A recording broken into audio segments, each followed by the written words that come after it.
Здравейте, днес ще направим анбоксинг на гимбал. Марката е DJI, моделът е Osmo Mobile 7P, като ще видим какво има в кутийката.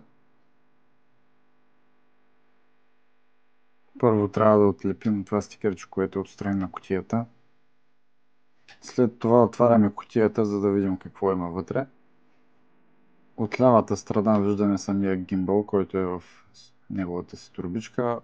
От дясната страна са аксесуарите към него. В отделна кутийка, но първо ще разгледаме самия гимбал.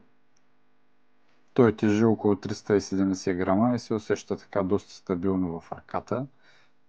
Както виждате, има 6 бутона, като този първия, който натискаме за включване на самия гимбал и веднага се показва индикатора на батерията на дисплейчето. Също така за смяна на мода, другия бутон е отзад на гърба на дръжката, той не се вижда.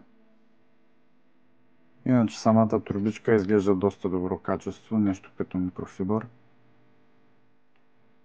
Както споменах вече, това е кутийката с аксесуарите, има и отделна турбичка с стикери и инструкции за самата употреба на гимбала. Отваряме кутийката, за да видим какви аксесуари има към него. В тази част са поставени магнитната щипка, която се захваща към телефона, и мултифункционалния модул. Като първо ще разгледаме магнитната щипка, която е в отделна турбичка. От вътрешната страна има гума, която предпазва телефона от нараняване, като се има предвид, че в предния модел беше малко по-малко. Следващото нещо от комплекта, което ще ви покажа и ще разгледаме, е мултифункционалния модул. Той има доста детайли по него. От предната страна са камерата и светкавицата. Камерата служи за Active Tracking. Има индикатори за микрофоните и две копчета, които са за включване на светкавицата, а другото за промяна на тона на светлината. Също е вход за USB-C, което е свързано с микрофоните, да може да записват. Има и две кабелчета в комплекта. Двете са USB-C към USB-C. Едното е за зареждане на гимбала, другото е за свързване на мултифункционалния модул към телефона.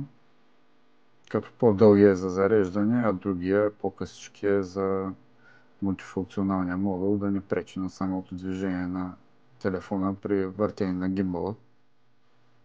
Аз лично имах притеснение, че магнитната щипка ще ми пречи на телефона, защото съм с iPhone 16, но е измислена доста добре и не пречи на нито един от бутоните, хваща се за ръба на дисплея. Надявам се да съм ви бил полезен с това видео. Може да пишете долу в коментарите, ако имате някакви въпроси. Ще ви отговоря и благодаря ви за отделеното време.